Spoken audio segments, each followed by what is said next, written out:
ಆಡೋದ್ರಿಂದ ಅವ್ರಿಗೆ ಏನು ತೊಂದರೆ ಇಲ್ಲ ಕಂಡ್ರು. ಆದ್ರೆ ನಾವು ಚಿಕ್ಕ ಆಟ ಆಡ್ತೀವಲ್ಲ ಅದು ಅವ್ರಿಗೆ ತೊಂದರೆ. ನಾವು ಈ ಥರ ಆಟ ಆಡಿದ್ರೆ ಆಂಟಿ ಒಬ್ಬರೇ ಅಲ್ಲ ಎಲ್ಲರೂ ಬೈಯೋರೆ. ಹಂಗಾರೆ ನಾವು ಏನು ಮಾಡೋದು? ಅಲ್ಲಿ ಮಾಸ್ಟರ್ ನೋಡಿದ್ರೆ ಅಷ್ಟೇ ಆಟ ಸಾಕು, ಮನೆಗೆ ಹೋಗೋಣ.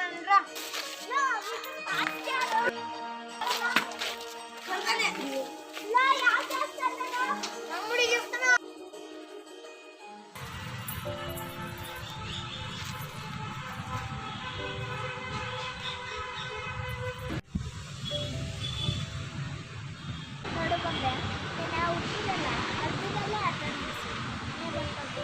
ಈಗ ನಾನು ಒಬ್ಬಳೆ ಏನು ಮಾಡಲಿ? ಇನ್ಮೇಲೆ ನಾನು ಅವ್ರ ಜೊತೆ ಆಟ ಆಡಿದ್ರೆ ಸರಿ ಇಲ್ಲ ಅನಿಸುತ್ತೆ. ಯಾಕೆ ಅಂದರೆ ನಾವೆಲ್ಲ ಆಟ ಆಡೋದ್ರಿಂದ ಜನಗಳು ಬೈತಾರೆ. ಆಟ ಆಡ್ಕೊಂಡು ಮನೆಗೆ ಹೋದರೆ ಅಲ್ಲೂ ಬೈತಾರೆ. ಮನೆಯವ್ರು ಬೈಯೋದ್ರಿಂದ ಏನೂ ತಪ್ಪಿಲ್ಲ. ಆದರೆ ರಸ್ತೆಯಲ್ಲಿ ಹೋದ್ರು ನಮಗೆ ಬೈಯೋದು ನಮ್ಮ ತಂದೆ ತಾಯಿ ಬೇಜಾರಾಗಲ್ವಾ? ನೀನೇ ಹೇಳು. ಅಯ್ಯೋ ನಿಮಗೆಲ್ಲಿ ಮಾತಾಡುತ್ತೆ, ನಾನೇ ಮಾತಾಡಬೇಕು. ಪರವಾಗಿಲ್ಲ ಬಿಡು, ನಾನೇ ಮಾತಾಡ್ತೀನಿ. ನೀನು ಬರೀ ಕೇಳಿಸ್ಕೊ ಸಾಕು. ನಿಮಗೆ ಹೋಯ್ತಾ ಹೇಳ್ತೀನಿ. ನಮ್ಮ ತಂದೆ ತಾಯಿಗೆ ನಮ್ಮ ಮಕ್ಕಳು ಚೆನ್ನಾಗಿ ಓದಲಿ, ಸಂಸ್ಕಾರ ಕಲೀಲಿ ಅಂತ ಆಸೆ ಇರ್ತದೆ ತಾನೇ. ಆದರೆ ನಾವೇನು ಮಾಡ್ತಾ ಇದ್ದೀವಿ? ಬೀದಿಲಿ ಆಟ ಆಡ್ಕೊಂಡು ಜನಗಳ ಕೈಲಿ ಬೋಯಿಸ್ಕೊಂಡು ಚೆನ್ನಾಗಿ ಓದದೆ ಮನೆ ಕೆಲಸದಲ್ಲಿ ಸಹಾಯ ಮಾಡದೆ ಸುಮ್ಮನೆ ಕಾಲ ಕಳೀತಾ ಇದ್ದೀವಿ. ಆದರೆ ನಾನು ಇಲ್ಲಿಂದ ಈ ತಪ್ಪು ಮಾಡಲ್ಲ. ನಾನೊಬ್ಬಳೇ ಅಲ್ಲ, ನಂತರ ಮಕ್ಕಳು ಯಾರೂ ತಪ್ಪು ಮಾಡಬಾರ್ದು. ಮೊದಲು ಹೋಗಿ ಆ ಮಾಸ್ಟರ್ ಯಾರು ಅಂತ ನೋಡೋಣ, ಸರಿ ತಾನೇ? ನಡಿ ಹೋಗೋಣ.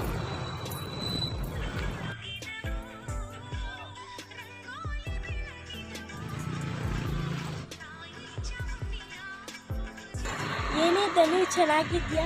ಏನು ಇಷ್ಟ ಬಂದ್ಬಿಟ್ಟಿದ್ಯಾ? ಅಲ್ಲೇ ಚೆನ್ನಾಗಿದ್ದೀನಿ. ನೀನೇನು ಮನೆ ಕಡೆನೇ ಬರಲಿಲ್ಲ? ಮನೆಯಲ್ಲೆಲ್ಲರೂ ಚೆನ್ನಾಗಿದ್ದಾರಾ? ಹ್ಞೂ ಕಣೆ, ಎಲ್ಲರೂ ಚೆನ್ನಾಗಿದ್ದಾರೆ. ನಿಮ್ಮ ಮನೇಲಿ ಎಲ್ಲರೂ ಚೆನ್ನಾಗಿದ್ದಾರೆ. ಮೊದಲು ದೇವ್ರಿಗೆ ನಮಸ್ಕಾರ ಮಾಡಿ ಆಮೇಲೆ ಮಾತಾಡೋಣ.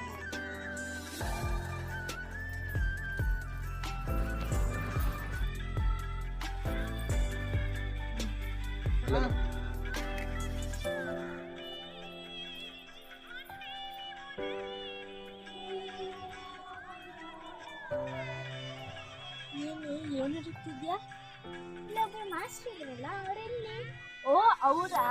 Fight master. ನಿನಗೆ ಗೊತ್ತಾ? ಗೊತ್ತು. ಆದ್ರೆ ಅವ್ರು ಇವಾಗ ಬರಲ್ಲ ಇಲ್ಲಿಗೆ. ಎಲ್ಲಿರ್ತಾರೆ? ಅವ್ರ ಪಕ್ಕದಲ್ಲಿರೋ ಪಾರ್ಕಲ್ಲಿ ಇದ್ದಾರೆ. ಅವ್ರನ್ನ ನನಗೆ ತೋರಿಸ್ತೀಯಾ? ತೋರ್ಸೋದನ್ನ ಪರಿಚಯ ಮಾಡಿಸ್ತೀನಿ, ಬಾ. ಓ, ಒಳ್ಳೆದಾಯ್ತು ನೋಡಿ.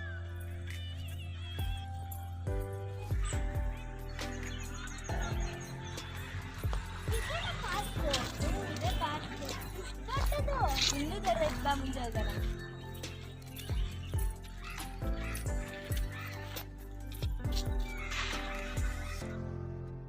ಇಲ್ಲೇ ಇರ್ತಾರ ಮಾಸ್ಟ್ರು? ಎಲ್ಲೇ ಇರ್ತಾರೆ, ಆದ್ರೆ ಇವತ್ತು ಇನ್ನೂ ಬಂದಿಲ್ಲ.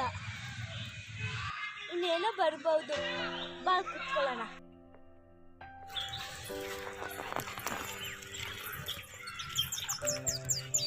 ಮಾಸ್ಟರ್ ಬರೋಕ್ ದಿನ ಲೇಟ್ ಆಗುತ್ತಾ? ಇನ್ನೇನೋ ಬರ್ತಾ ಇರ್ತಾನೆ. ನಿನ್ ಜೊತೆ ಬರ್ತಿದ್ರಲ್ವಾ ಹುಡುಗರು, ಅವರೆಲ್ಲ ಎಲ್ಲಿವಾಗ? ಎಲ್ಲರೂ ಇದ್ದಾರೆ ಕಣೆ. ಅವರು 3 ದಿನದಿಂದ ನನ್ನೇ ಹುಡುಕ್ತಿದ್ದಾರೆ. ಆದರೆ ನಾನೇ ಅವ್ರ ಕೈಗೆ ಸಿಗ್ತಿಲ್ಲ. ಯಾಕೆ? ಅವ್ರ ಜೊತೆ ನಂಗೆ ಆಟ ಆಡೋಕೆ ಇಷ್ಟ ಇಲ್ಲ. ಇಲ್ಲ, ಮಾಸ್ಟರ್ ಬರ್ತಾರೆ. ಇರು, ಮಾಸ್ಟರ್ ಇದ್ರು ರೆಡಿ ಆಯ್ತದೆ, ಆಮೇಲೆ ಹೋಗೋಣ. ಸರಿ.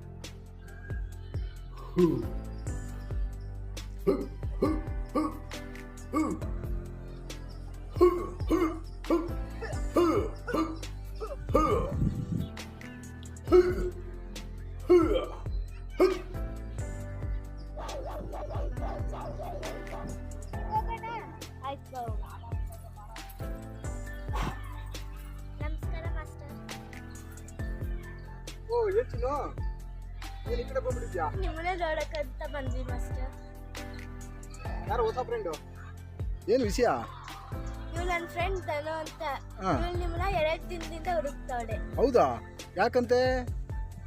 ಏನ್ ಪುಟ್ಟು ನನ್ನನ್ನೇನು ಕೊಡ್ತಾ ಇದೆ? ಮಾಸ್ಟರ್, ನೀವು ಸಮರ ಕಲೆ ಕಲಿಸ್ಕೊಡ್ತೀರಂತಲ್ಲ, ಅದಕ್ಕೆ ನಾನು ಕಲಿಬೇಕು ಅಂತ ಮಾಸ್ಟರ್. ಹೌದಾ? ನಿನ್ಗೆ ಈ ಕಲೆ ಬಗ್ಗೆ ಇಂಟ್ರೆಸ್ಟ್ ಇದೆಯಾ? ಹ್ಞೂ ಮಾಸ್ಟರ್. ಹೌದು, ಹೆಣ್ಮಕ್ಳು ಕಲಿಬೋದು, ಏನು ತೊಂದರೆ ಇಲ್ಲ. ನೋಡ ನೀನು ಎಷ್ಟು ಮಟ್ಟ ಕಲಿದ್ಯಾ ಒಂದ್ಸರಿ ಚೆಕ್ ಮಾಡ್ತೀನಿ ನಾನು ನಿನ್ನ. ಸರಿ ಮಾಸ್ಟರ್.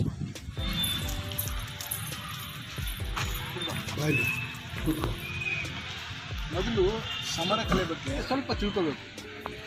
ನಾವು ಈ ಸಮರ ಕಲೆನ ಯಾಕೆ ಕಲಿತಾ ಇದ್ದೀವಿ ಅಂದರೆ, ನಮ್ಮ ದೇಹಕ್ಕೆ ವ್ಯಾಯಾಮ ಬೇಕಲ್ವಾ, ಆ ವ್ಯಾಯಾಮ ಇದರಿಂದ ಸಿಗುತ್ತೆ ನಮಗೆ. ಅದು ಅಲ್ಲದೆ ಆತ್ಮರಕ್ಷಣೆ ಅಂದರೆ ನಮ್ಮನ್ನು ನಾವು ರಕ್ಷಣೆ ಮಾಡ್ಕೊಳ್ಳೋದು.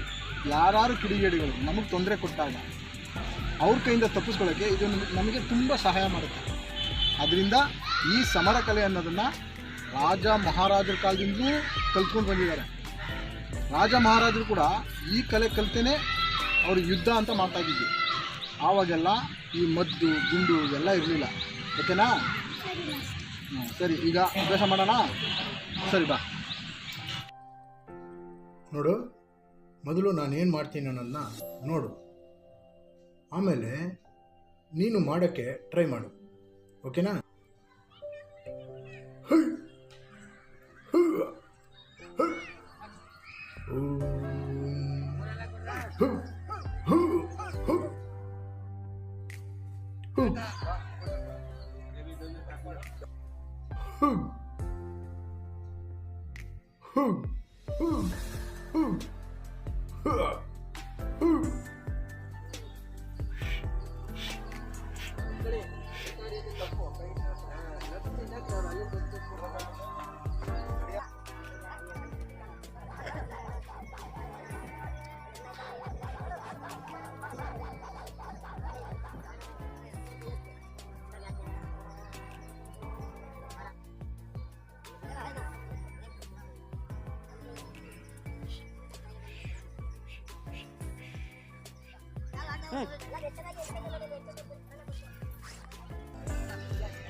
Okay, very good. ಚೆನ್ನಾಗಿ ಮಾಡಿದ್ಯಾ. ನಾಳೆಯಿಂದ ಇನ್ನೂ ಚೆನ್ನಾಗಿ ಮಾಡಬೇಕು. ಓಕೆನಾ? ಸರಿ, ಹೋಗೋಣ.